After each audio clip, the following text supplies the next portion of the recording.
مالك يوم الدين. إياك نعبد وإياك نستعين. اهدنا الصراط المستقيم صراط الذين أنعمت عليهم غير المغضوب عليهم ولا الضالين آمين. بسم الله الرحمن الرحيم. الحمد لله رب العالمين، والصلاة والسلام على أشرف المرسلين وعلى آله وأصحابه ومن تبعهم بإحسان إلى يوم الدين. الفاتحة إلى حضرة النبي صلى الله عليه وآله وسلم، وإلى كافة الأنبياء والمرسلين وآلهم وذرياتهم، وإلى سبطي رسول الله صلى الله عليه وآله وسلم، الإمام حسن بن علي والإمام حسين بن علي رضي الله تعالى عنهما وعليهما السلام، وإلى إمامنا الأعظم أبي عبد الله محمد بن إدريس الشافعي رضي الله تعالى عنه، وإلى سيدنا الإمام أبي حسن الشاذلي، وإلى سيدنا الإمام أبي عباس المرسي، وإلى سيدنا الإمام تاج الدين بن عطاء الله السكندري، وإلى جميع سلسلة الشاذلية، وإلى جميع طرق الصوفية، وإلى سيدنا الإمام حجة الإسلام محمد الغزالي الطوسي رحمه الله تعالى، وأصولهم وفروعهم وذوي الحقوق عليهم أجمعين، بسر أسرار الفاتحة. أعوذ بالله من الشيطان الرجيم. بسم الله الرحمن الرحيم. الحمد لله رب العالمين، الرحمن الرحيم، مالك يوم الدين. إياك نعبد وإياك نستعين. اهدنا الصراط المستقيم صراط الذين أنعمت عليهم غير المغضوب عليهم ولا الضالين آمين. بسم الله الرحمن الرحيم. قال المصنف رحمه الله تعالى: ونفعنا بعلومه وعلوم مشايخنا في الدارين آمين. لا تكن من الأعمال مفلسا، ومن الأحوال قاليا، وتيقن أن العلم المجرد لا يأخذ اليد. Kata Al-Imam Al-Ghazali kepada murid beliau, ini ayyuhal waladu la takun minal a'mali muflisa. Jadi janganlah kamu minal a'mali muflisa, daripada amalmu tadi muflis. La takun minal a'mali muflis.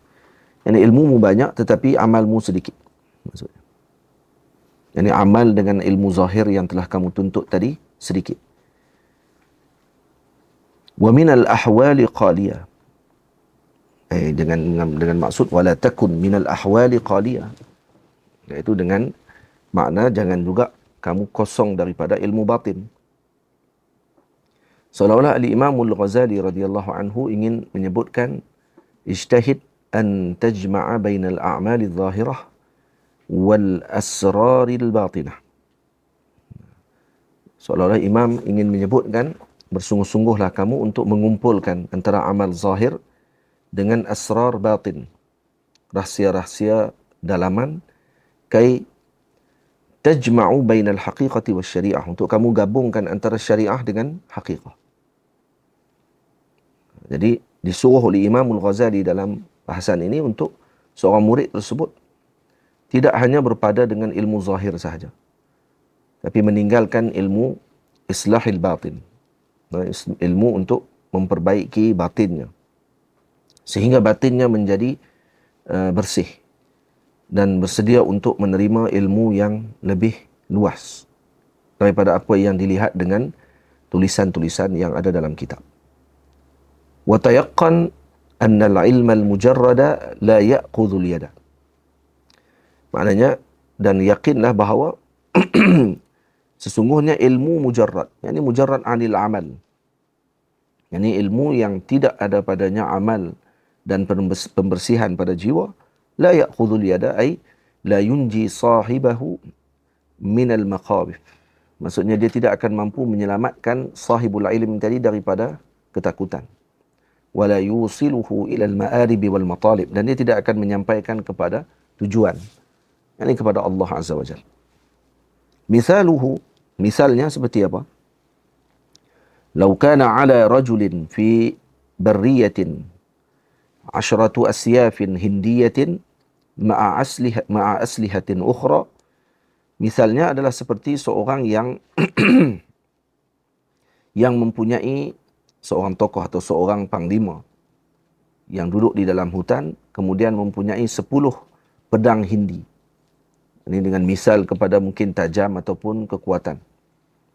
Ma'a aslihatin ukhra, bersama dengan senjata-senjata yang lain. Asyaf jamak kepada saif. Asyaf jamak kepada saif. Jadi dikhususkan dengan asyrah di sini adalah lil kathrah. Bukan tahdid dengan maksud 10. Maksudnya untuk maksudnya dengan banyak senjata.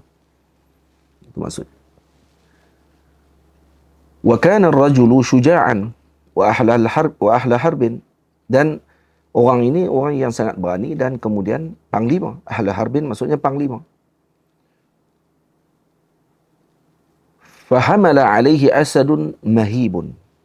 Tiba-tiba datang kepadanya asadun mahib, yakni singa yang menakutkan, datang pada ketika tersebut. Maka ma dhannuka, apa pandangan kamu terhadap perkara tersebut? Hal tadfa'ul aslihatu syarrahu minhu bila isti'maliha wa darbiha? Adakah senjata yang dia bawa bersama itu akan menghalang daripada kejahatan dan juga keganasan singa tersebut tanpa dia menggunakan dan memukul singa tadi dengan alat senjata yang dia ada? Wa minal ma'lumi annaha la tadfa'u illa bitahriki wad-darb. Dan sedia maklum bahawa dia tidak akan mampu mempertahankan dirinya melainkan dengan tahrik wad-darb, maksudnya menggerakkan alat tersebut, senjata tadi, dan memukul, maksudnya dengan amal. Jadi ini misal kepada orang yang berilmu, tetapi kalau tidak diamalkan adalah seperti misal ini. Jadi dia tak akan mampu menyelamatkannya. Kalaupun sebab itu disebut fakadza law qara'a rajulun 100,000 mas'alatin 'ilmiyatin. Begitulah kalau kata seorang yang membaca mempelajari 100,000 ilmu sekalipun, masalah ilmu, ataupun 100,000 kitab yang dia pelajari. Tamam? Maka kata al-Imam, wa'allamaha wa ta'allamaha, dia mengajarkan dia dan kemudian dia ta'allamaha, dan mempelajarinya, walam ya'mal biha, tetapi dia tidak beramal dengan perkara tersebut. Tamam? La tufiduhu illa bil amal. Maka ianya tidak akan memberi manfaat melainkan dengan amal. Tamam? Jadi di sini bukan al-Imam ingin mencela ataupun menunjukkan bahawa yang mengajarkan ilmu itu tidak mendapatkan faedah. Tak dapat faedah. Mana fadlu ta'lim, kelebihan mengajar dan tadris itu azhar min an yukhfa. Maksudnya zahir yang disebut dalam hadis yang sangat banyak kelebihan para guru dan para alim ulama yang mengajar. Tamam? Tapi yang dimaksudkan sini adalah pada diri kamu sendiri. Jangan kamu jadi hanya air yang menakung, kolam yang menakung air, tapi kamu sendiri tidak mengambil faedah. Jadi kamu menakung ilmu, kamu menanggung ilmu, tetapi kamu tidak beramal dengan ilmu tersebut walau sedikit. Jadi amal. Jadi fa'amal walau bil ushri kaz zakati. Amal walaupun 1/10 daripada, maksudnya daripada ilmu yang kamu pelajari. Maksudnya setiap ilmu yang kita pelajari kena ada zakatnya. Zakatnya adalah amal. 1/10, maksudnya dibandingkan ataupun digambarkan oleh al-Imam Ibn Ruslan radhiyallahu taala anhu dalam Matan Zubat, adalah untuk seorang tadi beramal dengan ilmunya walaupun sedikit. Fa'amal walau bil ushri kaz zakati. Jadi amalkan walaupun 1/10 seperti zakat yang kamu keluarkan daripada hasil tanaman yang telah kamu tanam. Maksudnya apa yang kamu tuntut? Adakah kamu beramal dengan apa yang kamu tuntut? Kamu tahu dengan suatu ilmu, adakah kamu telah berusaha untuk beramal dengan ilmu tersebut? Para masyayikh, para ulama, caranya para sahabat Nabi ridwanullah alaihim ajma'in tidak menambah hafalan mereka terhadap Al-Quran selagi mereka tidak beramal dengan ayat yang telah mereka hafal tersebut. Sebab itu Sayyidina Umar radhiyallahu anhu katanya menghafal Al-Baqarah saja, dan juga Al-Baqarah atau Ali Imran, kedua surah ini, selama 8 tahun. 8 tahun tadi bukan dihafal kerana Sayyidina Umar tidak kuat ingatan, tidak. Tapi kerana untuk diamalkan apa yang ada dalam surah itu. Nah, disebutkan bahawa dia hafal 8 tahun. Dua surah tadi. Lepas tu kata Masyaikh, siapa yang menghafal 2 surah ini, sara lahu syaikhan. Maka dia digelar syekh. Menghafal Baqarah dengan Ali Imran. Sama. Dan kemudian kata Syekh lagi, wa misaluhu. Jadi takkan apa ni, kalau kamu tidak beramal, la tufiduhu illa bil amal. Tak akan memberi faedah melainkan dengan amal. Wa misaluhu, dan misalnya, lau kana li rajulin hararatun wa maradun safrawiyun. Ini misal seperti seorang yang mempunyai penyakit kuning. Contohnya, dia jadi demam dan kena tersakit kuning. Yakunu ilajuhu bis-sikanjubin wal kashkabi. Nah, dan ubatnya adalah dengan sikanjubin. Nah, sikanjubin iaitu apa dia? Khal, asal dan mak, campuran air, madu dengan cuka. 3 campuran tu dipanggil sikanjubin. Nah, bacaan dia sikanjubin. Sebelum ni kita silap baca, kita baca dengan sakanjabin. Tak, sikanjubin. Betul yang disebutkan di sini. Itu saya tersilap baca, no? Saya minta betulkan kembali bacaan kita pada permulaan kitab ni.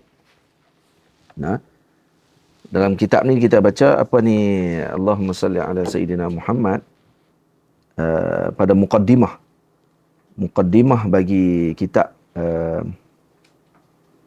Ayyuhal Walad. Nah, jadi kita baca apa? Kita baca wal-an yanbaghi an a'lama ayyu naw'iha. Kita baca itu an a'lama ayya naw'iha yanfa'uni ghadan. Yang apa ni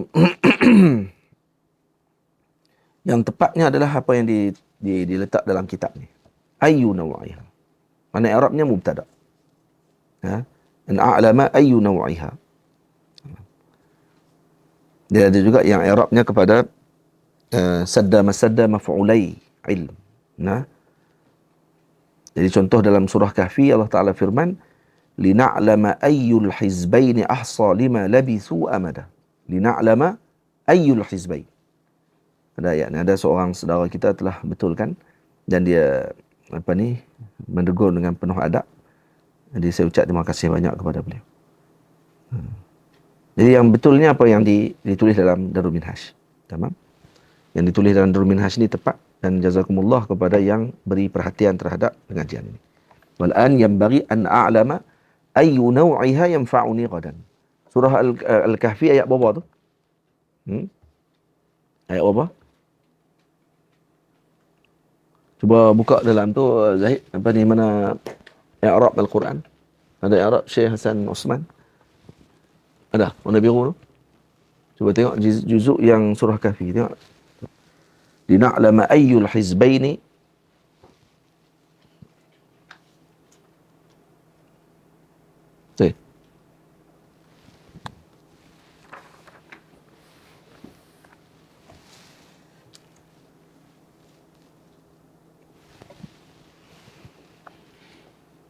lina'lama ayyul hizbaini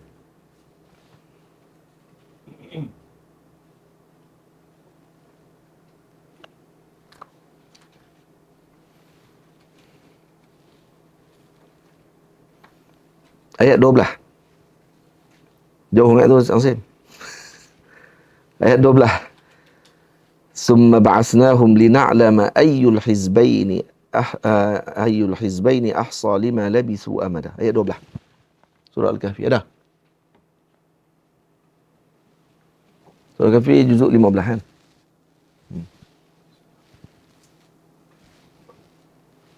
Okey. Kita berhenti Ustaz untuk tengok, bukan berhenti ni, tengok Ustaz apa ni, i'rab dia.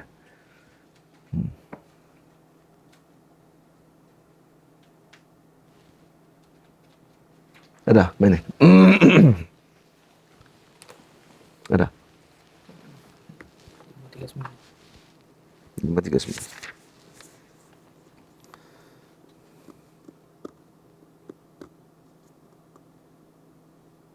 min ma'ani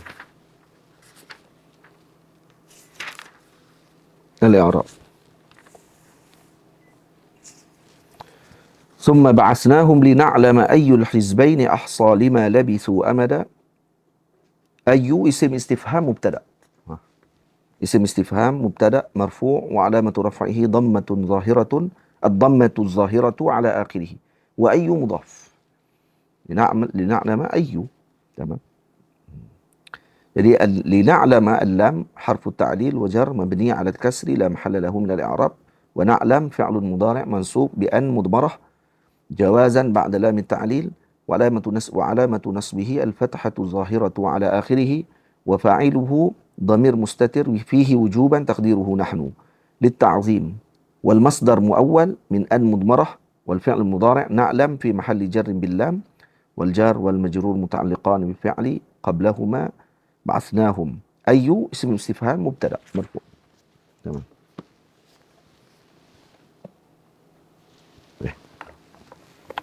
Baik.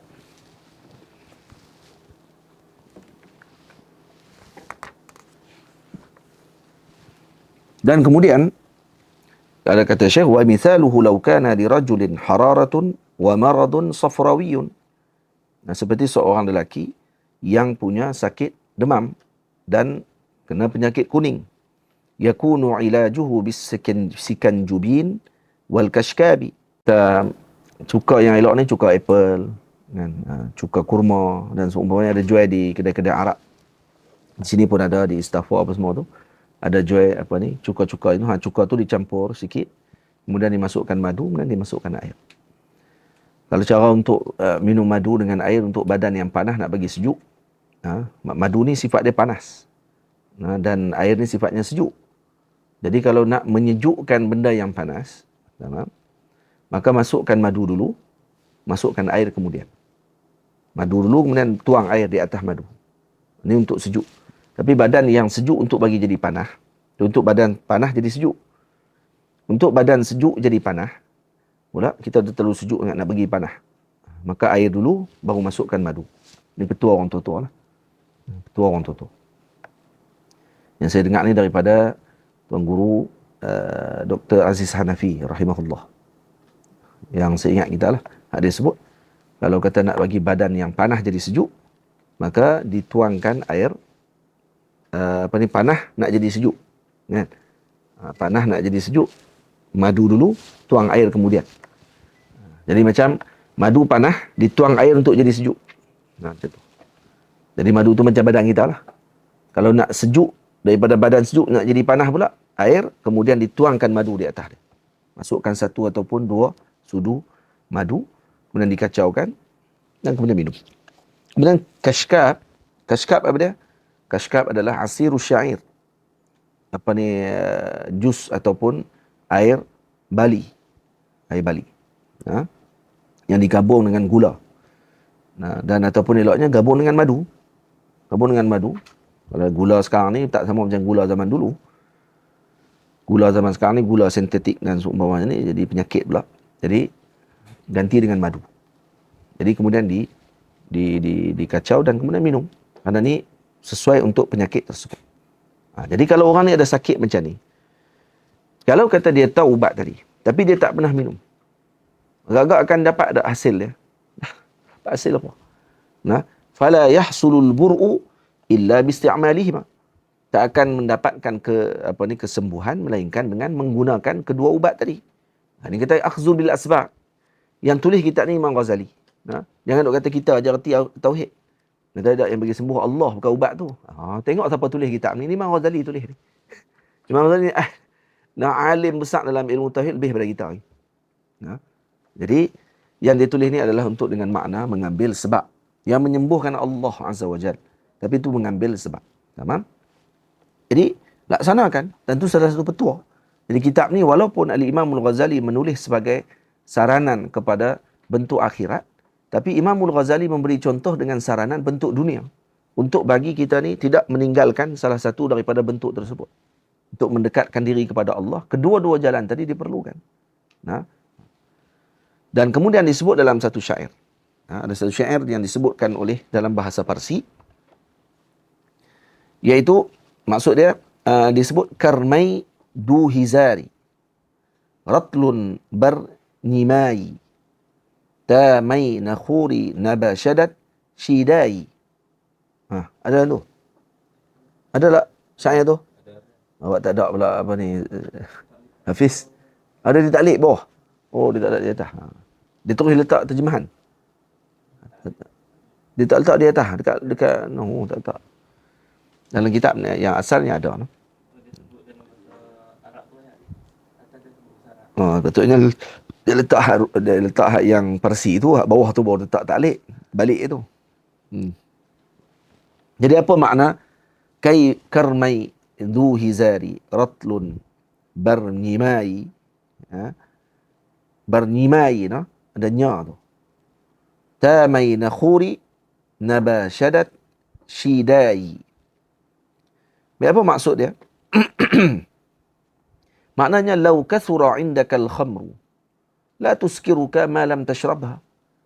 Kalaupun arak banyak pun di sisi kamu, takkan kamu jadi mabuk kalau kamu tak minum.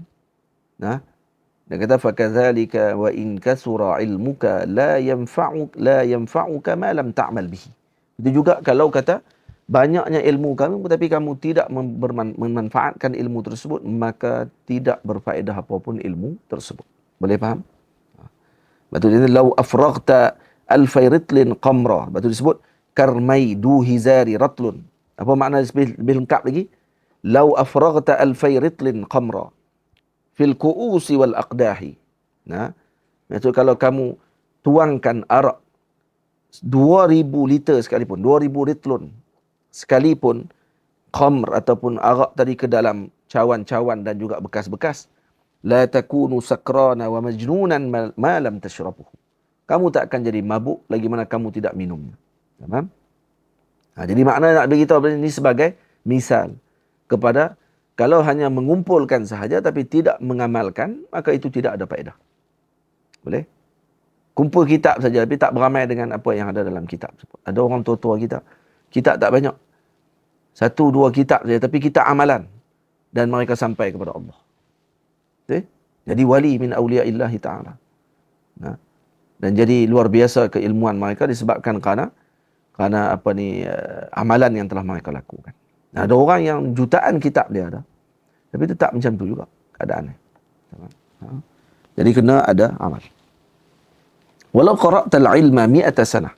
Kalau kamu membaca ilmu 100 tahun sekalipun, wa jama'ta alfa kitabin, dan kamu mengumpulkan 1000 kitab, la takunu musta'iddan li rahmatillahi ta'ala illa bil amal.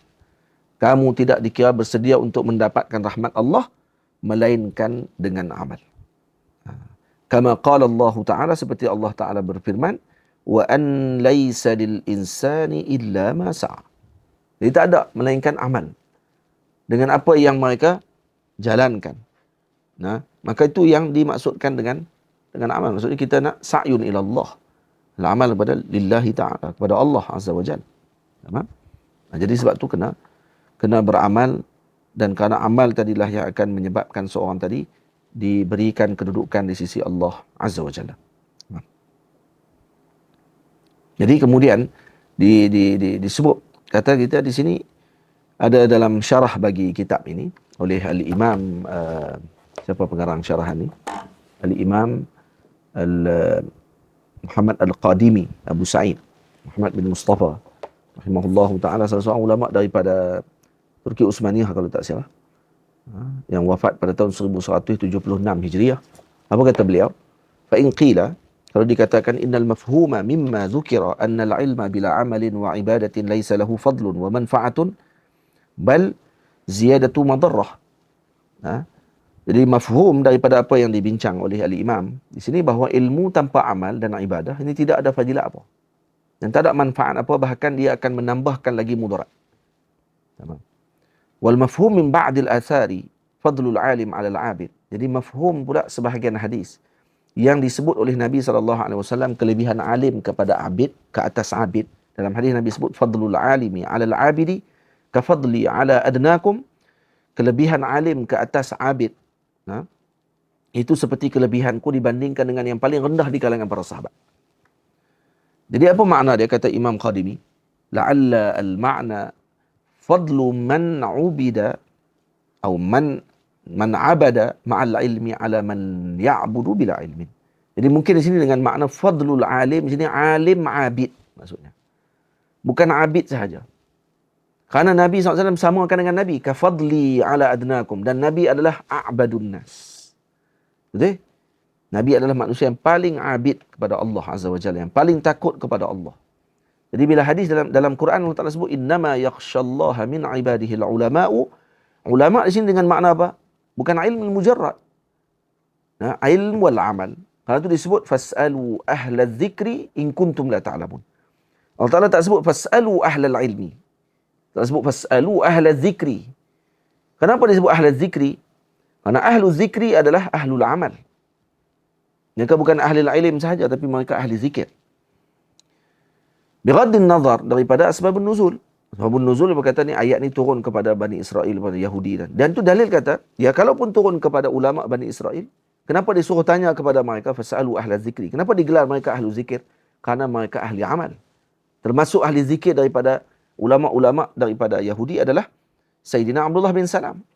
Itu termasuk ahli zikir. Yang dia membaca dan dia beramal dengan itu dan beriman dengan Nabi SAW. Faham? Itu. Jadi, seperti disebut, innal ilma laysa fi dhatihi maqsudan. Betul, ada sebagian ulama mengatakan ilmu itu sendiri bukan maksud. Nah, bal likaunihi wasilatan ilal amal. Bahkan ilmu tadi adalah wasilah kepada amal. Dia bukan benda wasilah ni, dia bukan, bila nama dia wasilah, maka dia bukan maksad, dia bukan tujuan.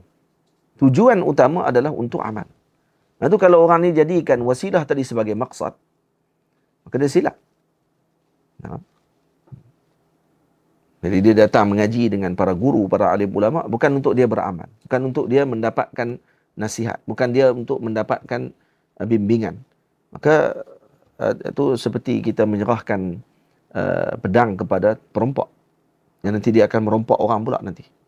Karena tujuan bagi dia belajar adalah bukan kerana Allah, tapi kerana sesuatu yang lain. Fal ilmu bila amalin laisa bimu'taddin bihi syar'an. Jadi tak dikira ilmu tanpa amal, tak dikira daripada sudut syarak. Bal tahsiluhu ida'atan. Bal tahsiluhu ida'ata waqtin. Nah, wakaddin bila faedah. Ini bahkan menghasilkan ilmu tanpa amal ni adalah seperti tak ada faedah apa. Dan ni membuang waktu saja sebenarnya. Jadi tengok balik kepada kita. Jadi apa tujuan kita belajar? Adakah kita beramal dengan ilmu yang kita pelajari ataupun tidak? Faham? Kerana itu Sayyidina Musa alaihissalam bila mana meminta wasiat daripada Nabi Khidir alaihissalam. Dalam riwayat beliau meminta wasiat. Mungkin sebelum berpisah. Apa kata Sayyidina Qadir alaihi salam? Dan hinal mufaraqah. Betul? Hinal mufaraqah ketika nak berpisah dengan Nabi Allah Khadir. Setelah selesai 3 soalan. 3 masalah dengan Nabi Khidir. Maka Nabi Musa nak berpisah dengan Nabi Khidir. Nabi Musa minta wasiat kepada beliau. Apa kata beliau? La tatlubil ilma. La tatlubil ilma lituhadditha bih. Jangan kamu tuntut ilmu untuk kamu hanya nak berbicara saja dengan ilmu tersebut. Watlubhu li ta'mala bih. Tapi tuntutlah untuk kamu beramal dengannya. Ini sebutan Nabi Allah Khidir kepada Sayyidina Musa ni adalah sebutan yang sangat luar biasa. Faham? Tu kelar disebut kepada siapa? Disebut kepada Nabi Allah, disebut kepada Rasul ulul azmi minar rusul. Ini bukan benda kecil, apatah lagi kita. Dan dalam riwayat Nabi Musa alaihi salam mengatakan doakan saya wahai Nabi Khidir. Apa kata Nabi Khidir? Yassarallahu laka ta'atah. Moga Allah mudahkan kamu melaksanakan ketaatan kepadanya. Jadi diminta doa dengan amal juga. Faham? Jadi dalam Risalah Al-Qari fi Hayatil Khadir disebutkan lituhadditha bihi, yakni la tatlubhu lituhadditha bihi faqat bila amal atau litahadduts bila aghradin hamidah. Jadi makna lituhadditsa bihi tadi, jangan kamu hanya belajar untuk kamu nak nanti cerita ke orang. Tanpa kamu beramal sendiri. Ataupun untuk kamu bercerita kepada orang tapi dengan tidak ada niat yang baik. Jadi di sini bukan bermaksud menghalang orang tadi untuk mengajar, kerana mengajar tadi sendiri adalah amal sebenarnya. Orang yang mengaji dan kemudian dia mengajar itu kira beramal dah dengan ilmu dia sebenarnya, kerana mengajarkan suatu yang telah disuruh oleh Allah Taala ajarkan. Maksudnya qala fil fawaihil miskiyah, dalam kitab fawaih miskiyah disebut al ilmu gharsun, ilmu itu adalah seperti tanaman, wa ma'uha darsun, dan air untuk menyuburkan dia adalah dengan dars, dengan mengajar. Faham? Jadi sebab tu kata ulama, mengajar juga salah satu daripada bentuk untuk mendapatkan ilmu. Sebab tu para guru ketika dia mengajar, dia juga dapatkan ilmu sebenarnya. Bukan dia hanya menyampaikan ilmu, dia juga mendapatkan ilmu. Kerana kitab yang dikarang oleh para masyayikh, para ulama ni, dalamnya terdapat nur, cahaya yang Allah Ta'ala letakkan pada masing-masing kitab. Yang telah Allah Ta'ala berikan kepada mereka dengan kelebihan tersebut. Jadi insyaAllah kita akan sambung. فَمَنْ قَالَ إِنَّ هَذِهِ الْآيَةَ مَنْسُوقَةٌ بِقَوْلِهِ عَلَيْهِ السَّلَامِ إِذَا مَاتَ ابْنُ آدَمْ انْقَطَعَ عَمَلُهُ إِلَّا مِنْ ثَلَاثٍ الْحَدِيثَ فَالْمَنْسُوقُ هُوَ هَذَا الْقَائِلِ. Ini kita akan baca pada pertemuan yang akan datang. Wassallallahu ala sayyidina Muhammad wa ala alihi wa sahbihi ajma'in. Walhamdulillahi rabbil alamin. Assalamualaikum warahmatullahi wabarakatuh.